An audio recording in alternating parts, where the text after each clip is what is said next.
I think all religions and faiths really are kind of metaphors. I don't know whether they're actually true. It's a way of looking at the world that helps you live optimally. If you want to really know something, the first thing is to understand you don't know anything at all. It doesn't really matter where you go to live or what job you do. That's not the point. It's about personal development. It's about trying to become the best person you can become. Paying attention is one of the top things you need to do in life to be content and lead a meaningful life. 1, no fear. 2, be kind. 3, don't worry about what the others are doing. 4, do what you know to be right. And 5, cheer up for Christ's sake. Hi, this is Ariane, and welcome to another episode of The Spirit Collective, where I talk to remarkable people about a side of their lives they rarely talk about, their spiritual path. It's time for a different conversation. John Lloyd is a legend in his own right. He's produced some of the most iconic British comedy of the last 50 years. Not the 9 o'clock news, Blackadder, Spitting Image, QI, the radio incarnation of the Hitchhiker's Guide to the Galaxy, and some of the most famous commercials as well. He's the man behind so many of the laugh-out-loud moments that have shaped a generation. But John will tell you it was probably never really about comedy. In 1990, he won a Lifetime Achievement BAFTA, and 3 years later, on Christmas Eve, what he describes as a safety curtain came down. He says he spent 3 years crying under his desk. He came back the long way, through walks and through books. Marcus Aurelius, Nisargadatta, and Sufi mystics. And in 1999, he had an epiphany that the new show he was about to make didn't just quite stand for quite interesting. QI is also the Chinese word for life force. John and I met at TED in Vancouver this year. We had a conversation by the coat check about consciousness that I've been thinking about ever since. Today, we're going to go where most people don't go to, probably with John, into his religion in waiting, as he calls, of which he happens to be the only member. John, welcome to the Spirit Collective. Thank you, Ariane. Lovely to be here. So, John, take me back to your growing up years. Did you grow up in a family that believed in something? Religion, spirituality, consciousness? Did they instill upon you a sort of view of life, the world, the universe? What was that for you in sort of when you were younger? Well, no. The short answer is no. The nearest I get to that is my mother as a young woman in London. She was a secretary. Her father was quite a Victorian paterfamilias and didn't think she should go to university, so she became a secretary. And she went to look for the meaning of life, and she went to a temple or a mosque or every denomination she could find, synagogue, Catholic church, to see whether any of them had a better answer than she'd been brought up to believe. And I don't think she ever found anything. When we were brought up to go to church, like good little British kids, 3 of us, we went to church every Sunday, religiously, as you might say. And on my 21st birthday, I happened to go out to dinner with my parents, and it was a sort of way station. I said, "So, do either of you believe in God?" and so on. And my father said, "No, John, no." He was a naval officer. He said, No, John, of course not. Devil dodgers, I call them. Because the men like it. It's comforting for them. And my mother said, "Well, no, darling, I sort of believe there's something bigger than us, but I don't know what it is. So when I see the Nicene Creed in church, I believe in God," and that one, she goes, "I believe in God, ahem, ahem, ahem, rhubarb, rhubarb, rhubarb, amen." That was all she would admit to.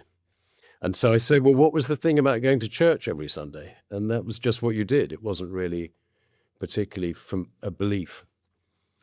I have a friend who always makes the joke, when you've got a form which says, "Which religion are you?" And it says, "If Church of England, tick none."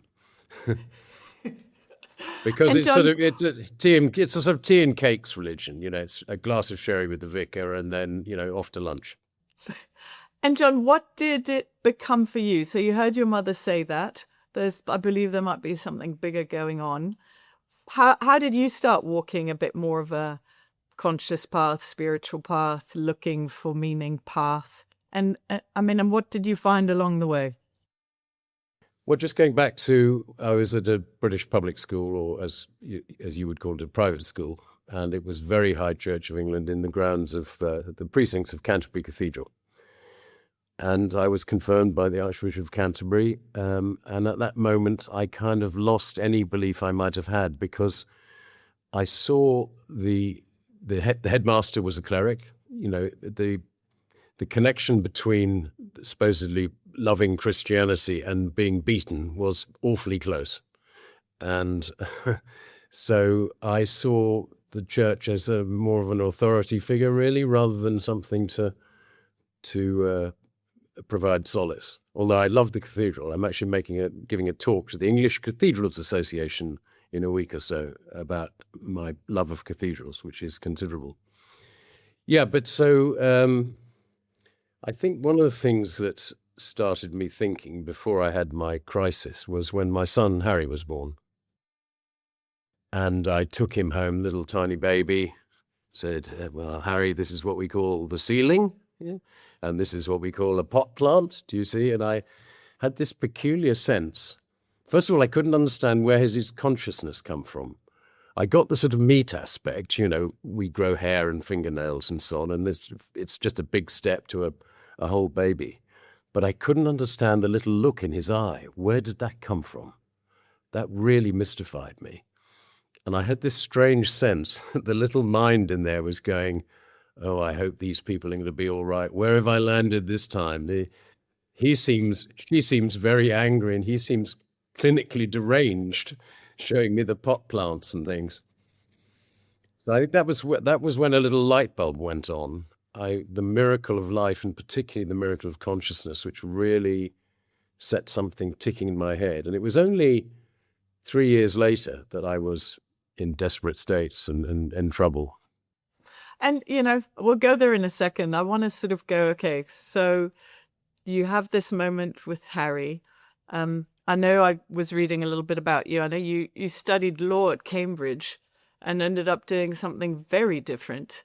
Yes. Talk to me a little bit about, did you feel that life was guiding you? Did you feel that there were some signs? Did you believe in coincidences? Did you believe in a script, or was it an accident? Or like, how did you find yourself to go from law to, being one of the most famous comedians that we know? I mean, how does that happen in the context of your relationship to life itself? Or did you feel you made that decision? No, I've made, I think, only 5 decisions in my whole life. The rest of it's been completely buffeted, from one end of the billiard table to the other. My view of free will, which is a very difficult philosophical problem, is that we're in a sort of matrix kind of Chinese puzzle, that things are going to happen to us. And actually, it doesn't really matter where you go to live or what job you do. That's not the point. It's about personal development. It's about trying to become the best person you can become. That's what I think we're here for, after years and years, decades of thinking about it. I can't think of a better explanation. We're in a kind of exam that we don't realize we signed up to take. I was explaining to somebody who has recently been bereaved very tragically, and saying that she's an atheist, and she's, of course, atheists are absolutely in desperate trouble when somebody they love dies, because they've got nowhere to go. It just confirms their idea that it's a meaningless, pointless accident that we've all found ourselves in. And I was saying that's not the way I think. I think it's if you think, watch some raindrops, dribbling down a window, and one of them's going, I'm winning, look at me, I've got to the bottom. I'm amazing. Look at me. I'm the best raindrop in the whole window. That's what we are, really. And actually, when you go to the other side, you're just a raindrop that becomes part of the sea again. That's my analogy, if you like. So I was saying to her, there's actually nothing to worry about. And obviously, being a comedy guy, I prefer to think, because I think all religions and faiths really are kind of metaphors, really. I don't know whether they're actually true. It's a way of looking at the world that helps you live optimally. more peaceably, without too much fear and so forth. So my idea is you go to the other side and you go, oh, brilliant. What a gag. It's so neat. It's so neat. Why didn't I see it? It's just so obvious. Once you've got, and you look back and you're not allowed to tell anybody. You're not allowed to go, hey, whoa, it's fine.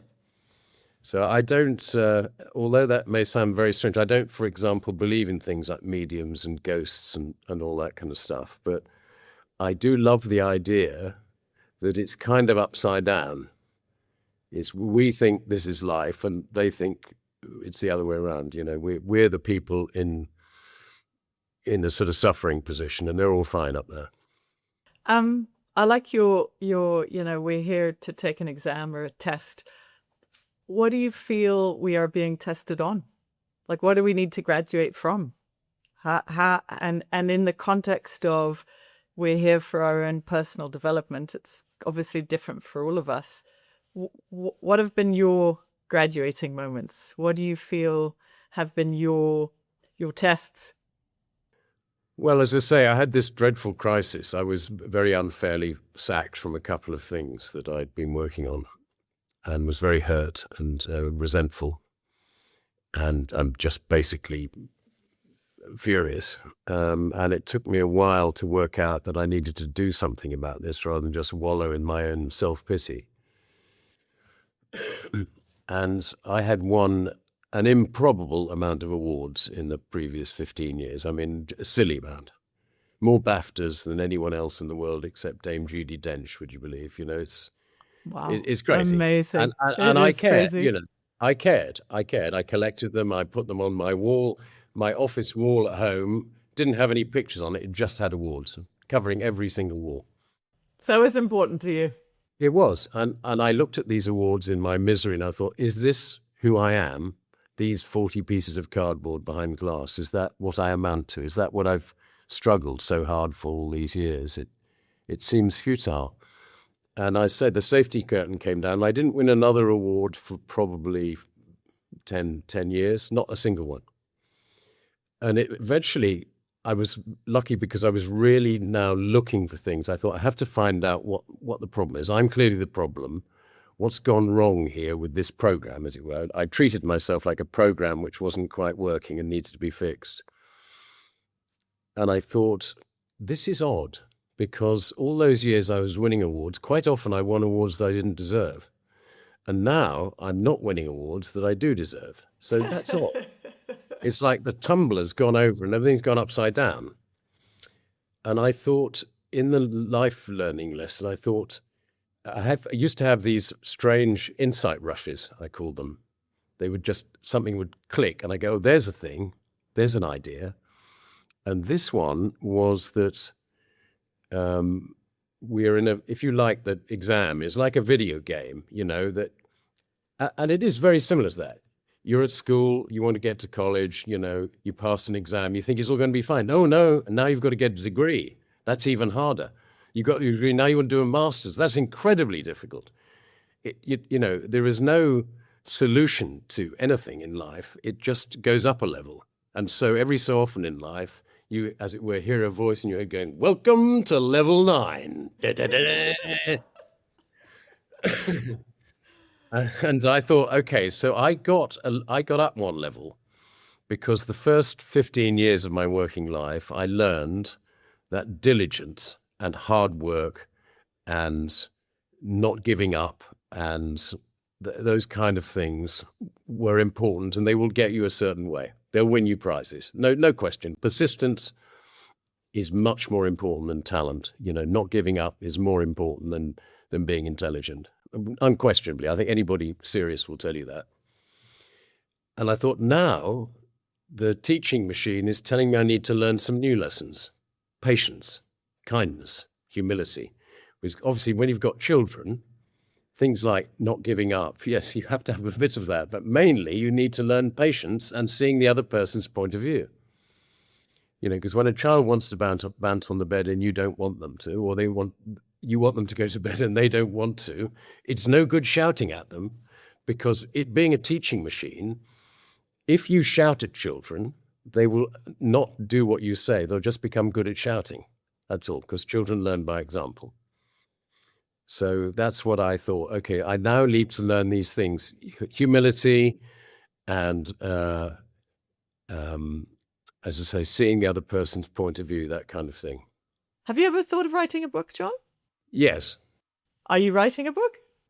No, and I've been sitting on a 4-part science fiction saga for 34 and a half years. I want to write a book, bizarrely, based on my previous TED Talk, which is about how all the important things in life are invisible. You mentioned synchronicity, for example, which I'm a strong advocate for it being meaningful. Consciousness is invisible. Radio waves, other people's feelings, your past before you're 3. There are all these things. And a young publisher happened to see this talk, and she said, "You have to write a book about this, John. I'm going to go on and on at you until you write the book." And I said, "But Harriet, it was only a 9-minute talk." She said, "John, most books don't have 9 minutes worth of ideas in." And from that moment, I became her best friend. And so she didn't talk to me or call me, but I feel like it's in the space for you. It's one of what I call your insight rushes. I like those things where there's a moment of insight where when people keep asking you the same thing, it's just paying attention to what's right in front of you.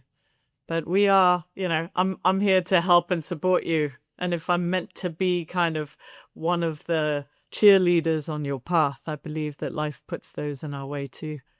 Well, that's another thing, of course. One of the key things is paying attention. That's very Zen, and So you are going back to what my faith is. I mean, it's what conventional believers who adhere to one religion or one sect of one religion, most usually, would call a pick and mix religion. You just, which is exactly, I have bits of everything. I mean, Zen, classical Buddhism, Shinto, the Bhagavad Gita. I've read quite a lot of the Quran. All these great religions have extraordinary insights. Underneath all the palaver of what you're supposed to wear and, what the rules are, the basic tenets are actually quite similar. But the way of expressing them, the metaphorical ideas that you can live by are extraordinarily useful. For example, in Islam, I mean, I think most Muslims would know this, but most non-Muslims don't. We talk about jihad, the holy war, and most people think that means basically terrorism, various kinds of warfare and domestic strife and murder and so forth. But there are 2 kinds of jihad. The lesser jihad, which is defending your family against, incomers and righteous war against bad people and so forth. That's the lesser jihad. And the greater jihad is the struggle against the self. And I think that is such a marvelous, marvelous thing. That's the core problem you have to overcome. There's a great saying in Sufism. Let me think who it's by. I can't remember. I can't attribute it, but it's a wonderful Sufi sage. Can you walk on water? You have done no better than a straw. Can you fly through the air? You have done no better than a bluebottle. Conquer yourself, and then you may become someone. I mean, if you just studied that for the rest of your life, that would be a very useful thing to do. So, John, at this stage of your life, which part are you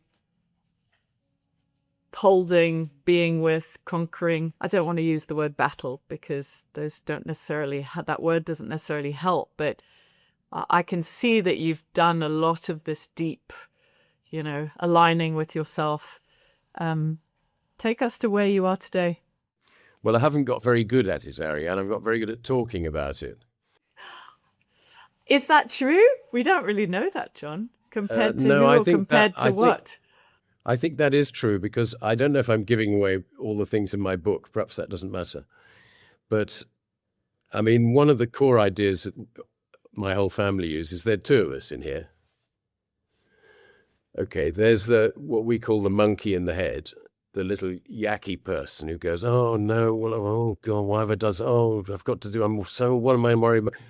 It's the thing that allows you not to live in the present at all. You're either living in the future with your absurd fantasies and your fears, or you're living in the past with your resentments, your self-loathing and all that kind of thing.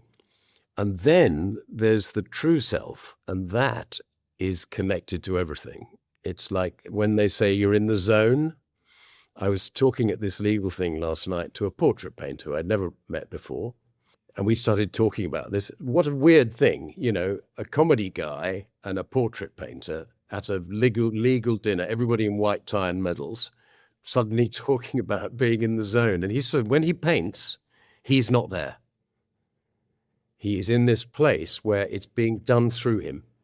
The brush is still going. He's perfectly conscious, but he's not thinking. It's just doing. And my son Harry, who's a songwriter, has exactly the same thing. He says, Dad, I don't really write the songs. They sort of come through up the top of my head and out through my fingers and mouth.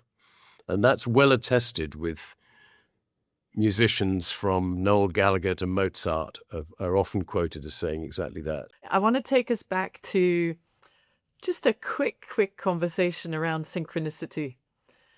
How does it happen? Why does it happen? Is it always happening and we're not paying attention? Is there some sort of... Is it physics? Is it karma? Why are you and I talking? Why did you and I and thousands of people at TED meet at the coat check? Clearly a synchronistic moment. Can you make it active? Is it going to happen despite us? I mean, I keep a list of it. I keep a sort of daily, not a diary, but interesting things that happen to me. And I've got one of the categories is synchronicity vortex, which my son and I really believe strongly in. At the very least, getting a lot of synchronicity shows that you are paying attention. At the very least. And paying attention is one of the top things you need to do in life to be content and lead a meaningful life. Because the more you pay attention, the more interesting everything becomes. The more you pay attention, the less you're thinking about yourself. Everything that leads you to stop thinking about yourself and start thinking about other people and or things, the better you will be for it. So that's very good. And the point is, like you and me talking, when something happens, you're brought together by accident. If you're paying attention, you meet another person's paying attention, you learn an enormous amount.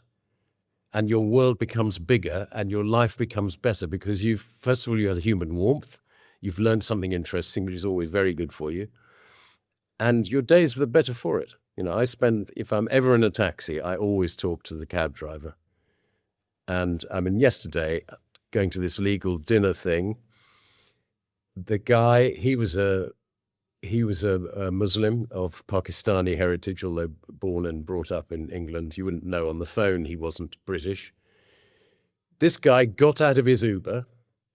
I said, what's he getting out of the Uber for? Came round to my door, opened the door and insisted on shaking my hand and saying, thank you. That was absolutely wonderful. It was so lovely for me too, Well, it sounds like you paid attention to him and you recognized him and you met him. Yeah, and I learned a lot about him. Why are you driving an Uber? I'm sure you did. Did you something? He said, yeah, I was in IT tech in the city. But he said, I've got 5 children now and I love my children and I wanted to do a job where I had time for them. The money can come later. It was just so moving, He was a properly decent guy. John, talk to me about the difference between what you said earlier, which is that I think you described yourself as a production problem or a project or something, right? So for someone hearing that for the first time, how do they start working on themselves or whatever it is that means versus not getting into the thinking about yourself too much? Do you see there's a natural tension there between the two? So for someone who's like, I like this guy, I like what he's saying, do I pick up a book? Do I go cry under a table? Do I start paying attention and talking to other people? Just help people out because you've been there. Yeah.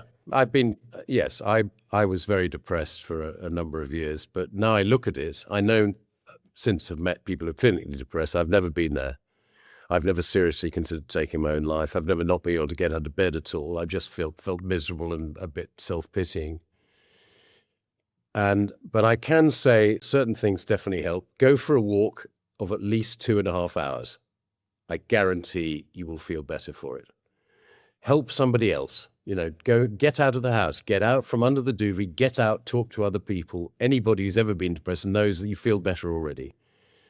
Do something for someone else. Stop thinking about yourself so much. Do something practical, volunteer, just anything. Call somebody up that you like and say, I'm sorry, I haven't called for ages. All these things are helpful. My friend Bill was a child psychiatrist in Tennessee. He was a Vietnam vet and killed a lot of people. And after the war, he'd volunteer. He actually wanted to fight. He was a very angry young man. And when he came out of the war, the army said, well, you've got a pension for life. You're an absolute national hero. And he said, no, I want to keep on. I want to put something back. And they sent him to medical school, and he trained as a doctor and then became a psychiatrist and a child psychiatrist. His cure for depression was to make people stay up all night. And if that didn't work, he made them stay up for 2 nights. And he said it never failed. It's a slightly weird thing to do. I mean, there are practical things, because most depression, I'm not minimizing the problem of people who are clinically depressed. That's a different order of thing. But most people who would consider themselves depressed and go to the doctor and get drugs for it are actually suffering from a psychological or a philosophical problem rather than a physical or physiological one. And because, you look at life, it's shit, it's awful. Awful things happen all the time. But also brilliant things happen, wonderful things happen. Life is a paradox.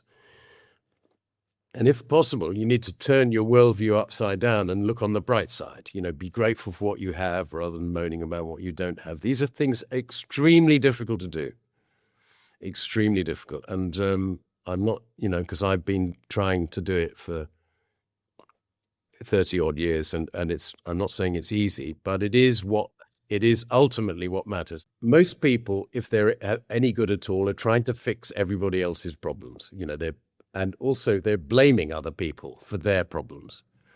That's not the way to do it, because it's not going to have any effect except make you more angry.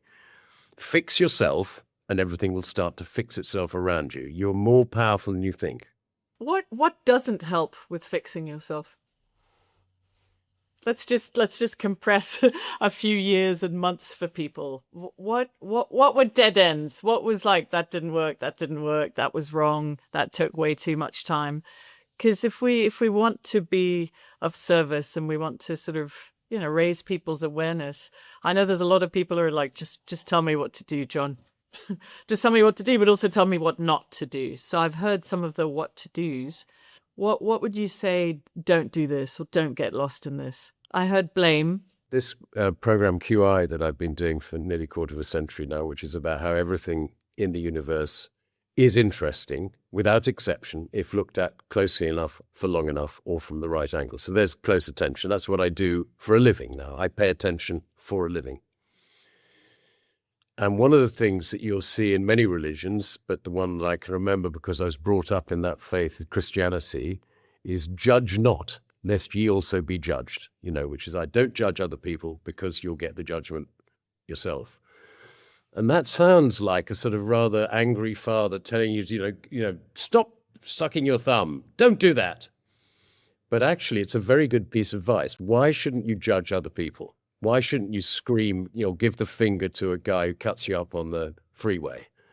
Why should you be patient with the angry woman in the queue at the supermarket behind you who's jostling? Why shouldn't you judge them? Why shouldn't you judge the person who is clinically obese? Because you don't have all the information is why. You don't know why they did that. You don't know whether the man driving at 90 down the freeway is got a pregnant wife in the back. You don't know if the woman jostling in the queue is, mentally ill, or whether she's just become bereaved and she's desperate. You don't know. Some wise character said, to know all is to forgive all. If we could hear what each other were thinking, we would be so appalled that we never judged anyone when we think the trouble that most people are in most days, all you can do is feel compassion for them, really. Do you believe in karma? What happens to you comes back and teaches? Do you believe in that concept, that word? Whereas the Buddhist thing, that we go round and round and there's a price for everything. Well, I know that to be true in my life. I mean, absolutely, you pay for everything one way or another. But it just seems to make so much sense because everything we know about the universe that we can observe is cyclical.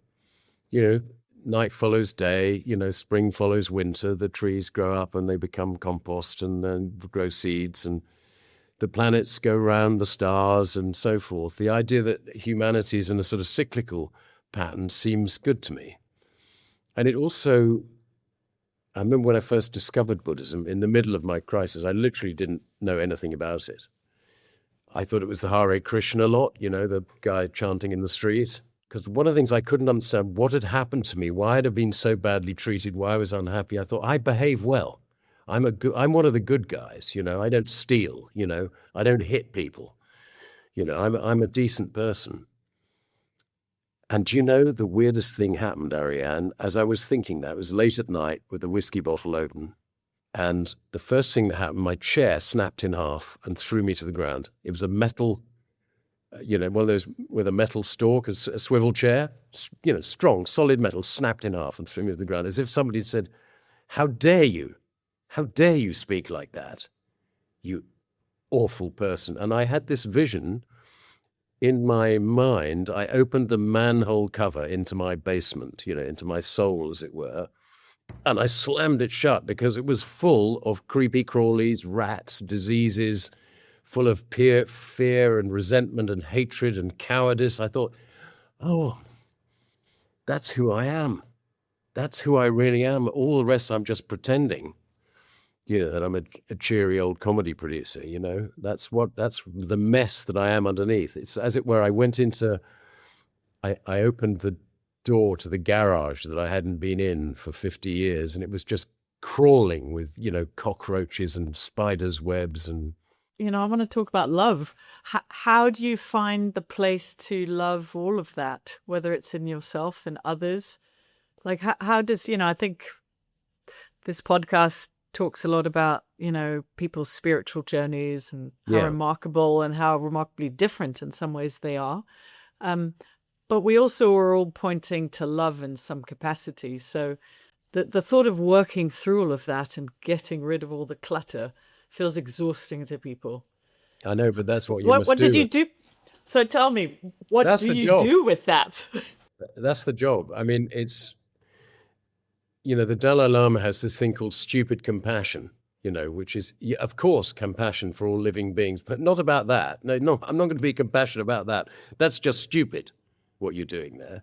The reason you're unhappy is you drink far too much and, you're off the scale. Stop drinking. I don't need to be compassionate when I am being compassionate when I say the best thing you can possibly do is stop drinking. But there's no good, it's got to love everything. That's not right. The garage question is, get in there and tidy it up. It's your job. That's your job. Look how disgusting you are. Don't, go and have a shower, for heaven's sake. Wash your hands. I wanna bring up this word that I saw, that you described yourself as an agnostic. I've never heard the word before. Is that a made up word? Is it your word? And tell me a little bit about what that means. It's not my word, actually. I think there's a Wikipedia page on it. But I like this because an agnostic is someone who refuses to discuss the existence of God or whether God exists or not until the terms are defined. Okay? So you describe the kind of God you don't believe in, and we can take it from there. So, for example, do you believe that God sits in an enormous chair in the sky? No, nor do I. Do you believe he wears a robe and has a glint in his eye? No. Do you think he has enormous forearms and sort of points to which thunderbolts come out of his fingers? No, nor do I. So now we're starting to clear out the garage a bit, and we're getting a bit of clarity about what do you think the word God could possibly mean? What kind of entity? Let's look at something very ordinary like a garden with about 700 species of plant, probably several thousand species of microbe under the ground. Let's look at how these things grow, how all the different shapes of the leaves. That's a pretty fine piece of work, that, isn't it? What kind of entity do you think, how intelligent do you think you'd have to be who have individually designed? I'm not saying this God we don't believe in exists or not, but just assume what kind of IQ would this entity need to have designed all these different leaves and flowers and all the colors and all the way the grass grows and the chaffinches and the pigeons and the on and on it goes, you know? It's really astonishing, isn't it? I mean, do you think you could even understand what someone that intelligent would be talking about when they said anything? Would you even notice that they had talked? Do you think?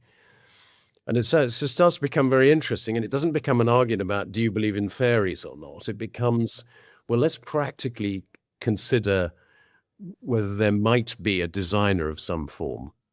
I love that because it creates conversations instead of disconnection or I am this or you are that. And I think Yes, and the world in some ways, you know, and it's the hope of the podcast, I feel like the world is longing for the connected conversation instead of the right, wrong, good, bad, yes, no, true, not true. So I do like the idea of being in conversation, or even, you know, I'd be curious, John, like for people listening who are like, I'd love to have these conversations with my spouse, with my child, with my mom or dad or future boyfriend, or how did they start? Because some people, I would say, are in the spiritual closet. They're very happy to listen to this and they're very happy to have their own journey, but they're not necessarily integrated into their personal, family, professional lives. So how do they start? What do they do with people around them? Okay, so there's a guy called Henry Suso, who is a 17th century mystic and a follower of St. John of the Cross, a famous Spanish mystic who spent most of his life in a cave, considering the nature of reality, who had a number of great ideas that have lasted. The long dark night of the soul is one of his lines. Having tried to overcome his own personality, which is, as I say, the only struggle worth having, he decided that, in his opinion, the achievement of patience was a greater miracle than the resurrection of the dead. He found it very difficult to be patient, and that's why he's called a saint, because he managed it. And Henry Suso has a line, which is the QI motto: by ignorance, the truth is known.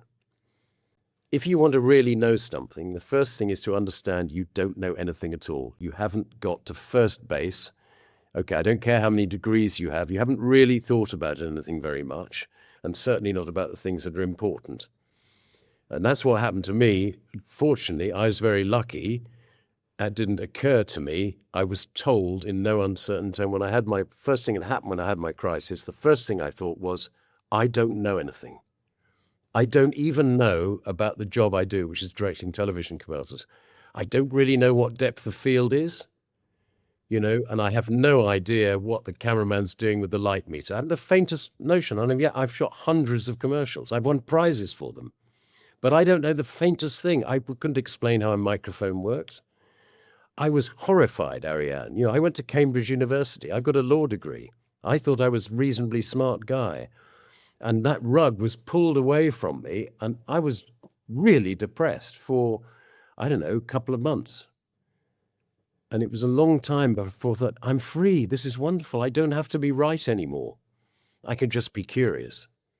And the thing is, one thing is definitely on the road to recovery is you have to take responsibility of yourself. You know, put your own oxygen mask on first and get to it. You know, you're the problem. It's not everyone else who's the problem. You've got to, you know, make a start, however small. So, John, with someone who's longing to have these kind of conversations with their mother, father, colleague, brother, wife, how would you start? Well, I tend not to ever offer advice. I mean, particularly not to one's children. But if anyone asks, and even when they ask, that people don't really want advice, they just want comfort. They want to be told they're doing a great job and they're very nice, and that's perhaps fine. But in the event that people do ask, or when I sense that they are in dire straits, I drop some of these in to help. Find particularly people who've been recently bereaved. I've got two very good friends who both lost sons who are in their early 20s, one in a hit-and-run accident in California, and one to dreadful aggressive cancer. And talking to them, I know, has helped them a lot to think of it in a different way.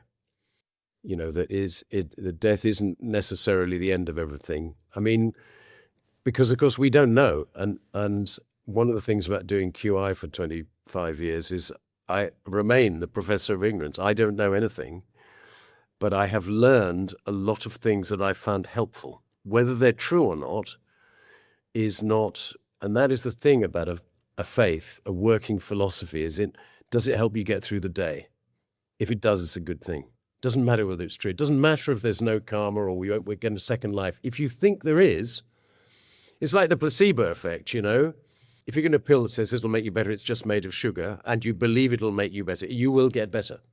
The placebo effect is more effective than most drugs. You mentioned the other thing that I loved. I mentioned it in the introduction, is this you are the sole member of this religion in waiting. Tell me, what is that religion? And, I want to know if I want to become a member or if some of these other listeners and viewers want to become Ariane, a member. I was going to invite you to become the first deacon of the Church of Ignosticism, but I'm not sure you'll enjoy the costume, which is quite complicated and has a very large hat. But no, again, it's obviously this is not a serious thing, but again, it helps me as a metaphor, as a way of looking at things. So the first thing about agnosticism, it only has 5 commandments. Okay, so it's twice as easy as Christianity to deal with. It's a lot less work. And they are: 1, no fear. 2, be kind. 3, don't worry about what the others are doing. 4, do what you know to be right. And 5, cheer up for Christ's sake. Okay, so the first one I think is the hardest, because fear is, we're human beings. We're locked in. We've got brains. Your fears are different than mine. Just walk me through that one. So, we had a pick saying, something that you have a fear of, and how do you apply the agnosticism commandment to that? walk towards the sound of gunfire. That's the thing. Bravery, said William Makepeace Thackeray, bravery never goes out of style. Isn't that lovely? Bravery is just a good thing to do. As a skier myself, cowardly skiers fall over. Brave skiers do not. You have to go. Do you ski? I do. I'm a big skier. I live half the year in Switzerland. Well, the Swiss Alps. Well, lucky you. But go face the fall line, don't you? That's the rule 1 of skiing. Face down the fall line. Don't do this. You'll fall over. It's well attested in simple physical things like that or anything else. Any kind of bravery. The email you don't want to write because you're frightened of what reaction you'll get. The sense of relief you find when you press send. And then, even better, you get a thing back from the person saying, "Oh, I'm so sorry. Yes, I quite agree with you. I totally... Actually, it's very convenient for me." That often happens. I mean, nobody said it's going to be easy. Human beings have been around for, up to 1 million years, perhaps, and we're still making the same mistakes. So something's going horribly wrong. The cycle is not stopping. So, be in any bravery in almost any circumstance is a good thing. You know what's right to do. You and I know perfectly well when we're doing wrong, that we shouldn't really do that. We know when we're being mean, we know when we're being unfair. And that you can live by that, because just knowing, don't be opportunistic, don't be unkind, just go on being nice. But I think there should be what I would call a third way between orthodox religion, which is these are the rules, I've learned them, and you're wrong because these are the rules. This is the word of whatever holy entity there is. And scientists who say there's no need for this stuff. The universe is a meaningless accident. We've worked it all out. Science knows everything. And those arguments are completely futile, and they will never stop arguing with each other. It's just but a third way, something which is happy to espouse science and to be familiar with the great religious faiths and the good that they have done, and to be able to talk about that, to maybe to live better and to have an easier life, and have a sense of, because all the current research is futile trying to be happy. Everyone wants to be happy. It shouldn't be life, liberty, in the pursuit of happiness. It should be life, liberty, in the pursuit of meaning. That's what people need. A meaningful life is what you need. And happiness will come, as it does, like weather. Sometimes you're happy, sometimes you're not. But meaning never really leaves you. And that's why things like synchronicity are so interesting and important.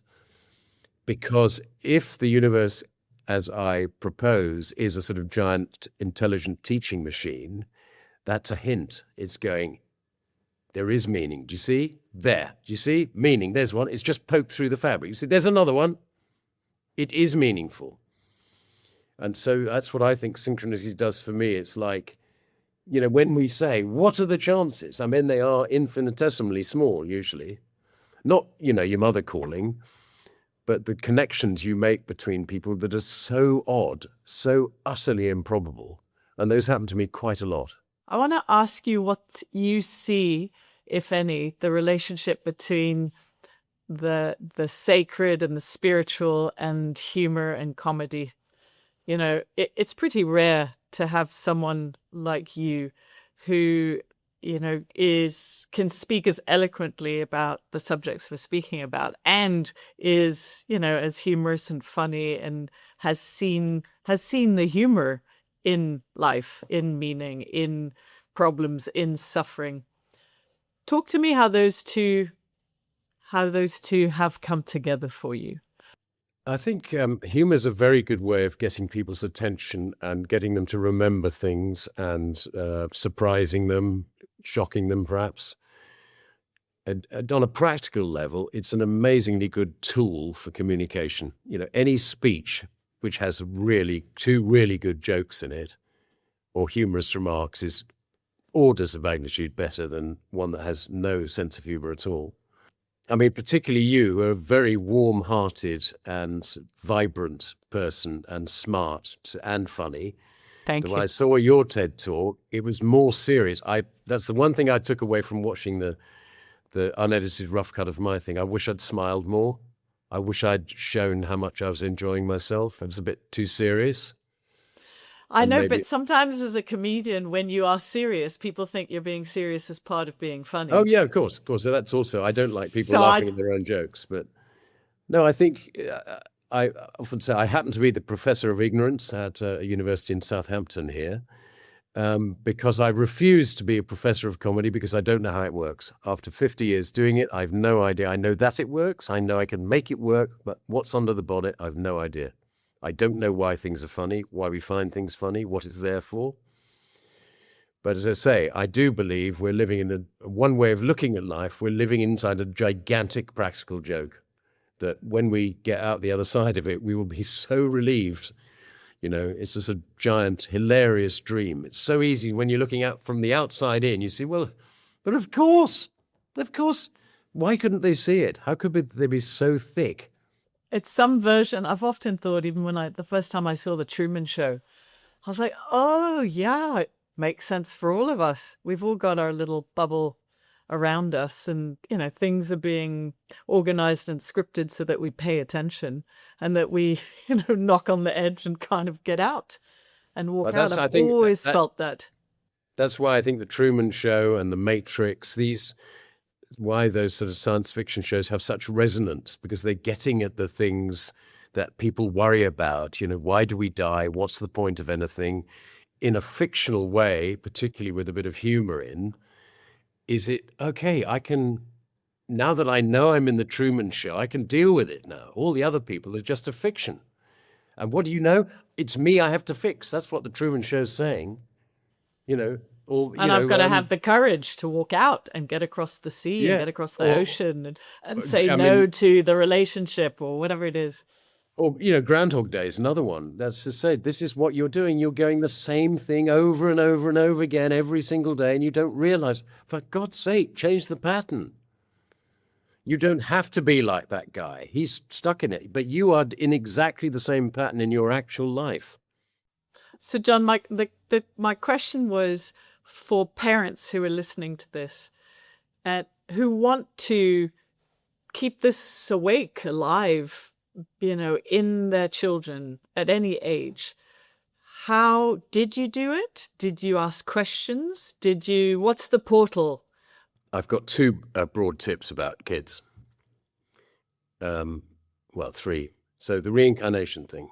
I don't know that I believe in reincarnation, but I can tell you this. You will not go far wrong as a parent if you behave as if the children have been sent to teach you something. You need, as quickly as possible, to understand that because children are shorter than you, they are not stupider. They have less information, but they are at least as intelligent as you.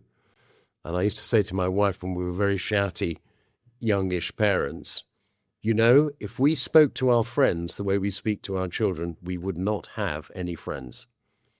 So treat your children with friendly respect in the way that you would treat everyone else. I mean, most people don't treat everyone with friendly respect. That's what you see. When you go to a really good hotel, the staff treat you with friendly respect, not as a cringe. They don't cringe at you, and they don't look down at you. They treat you as like I would treat every Uber driver, for example. Just a person I don't happen to know is just as good as me. That's the second thing. And the third is a very practical tip that definitely works. As soon as you can, do this, right?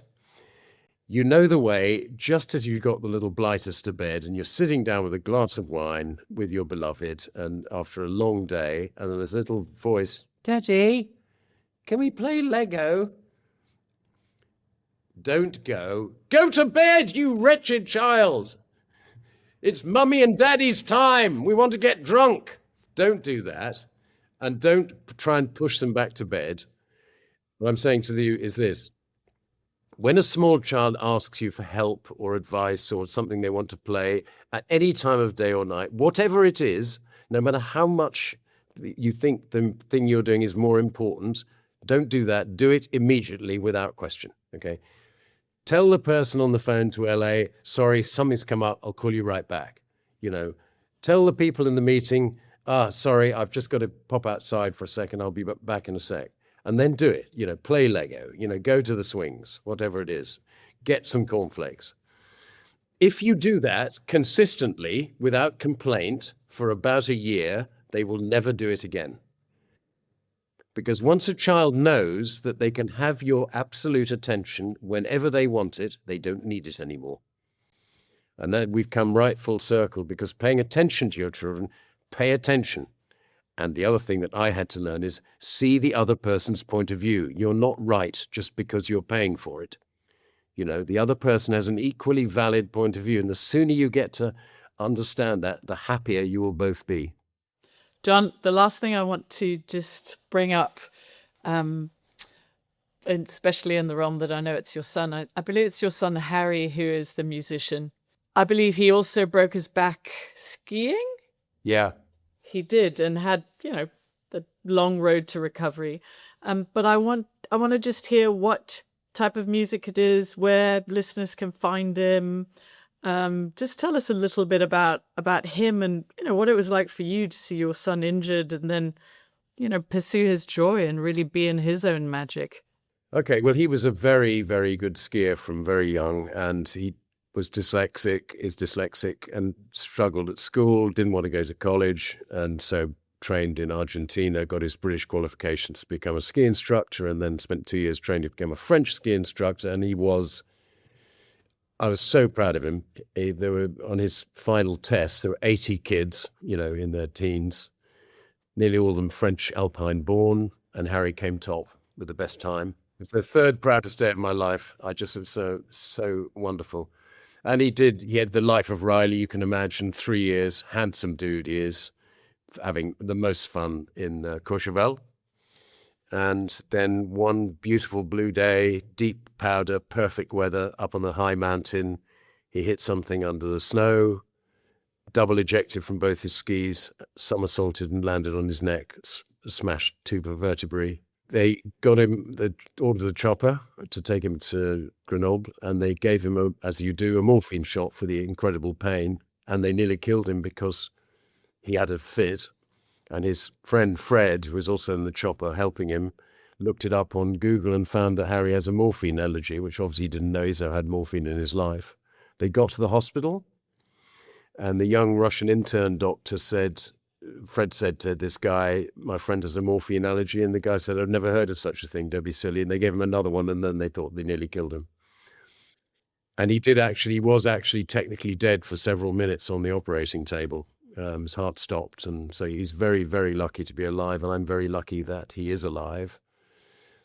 And in the chopper, fighting for breath because of the morphine allergy, he had a little epiphany.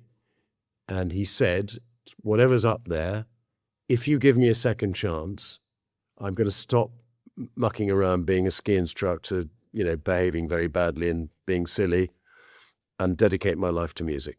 And that's Harry's mission.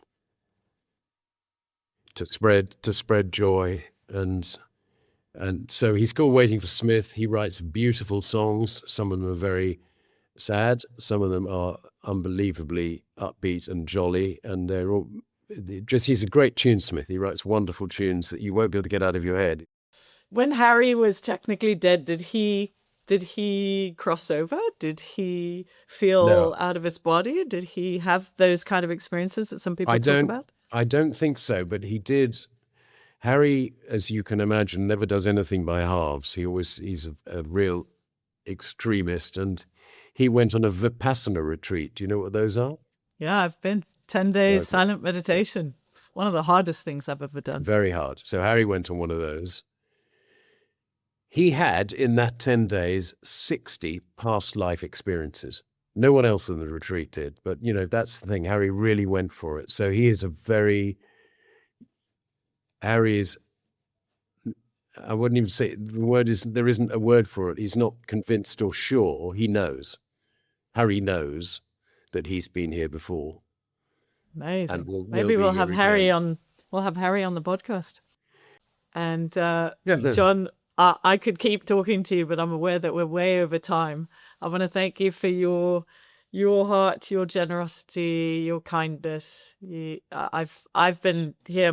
I write as well, so I'm always taking notes, and I feel like there is something very beautiful and aligned that is coming through you. So I want to just encourage you to keep widening, keep widening, keep widening. And yes, you are a comedian, and I think you are also an author in waiting, and you're also a religion in waiting, and you're also a documentary filmmaker in waiting. So we are, and it's funny that your son's band is called Waiting for Smith. So yes. I'm going to say I'm waiting for Lloydie here on a few things. Thank you so much, John. It's been an absolute joy, Ariane. Ariane, the good neighbor. Good for you. That's true. Absolutely. Thank you.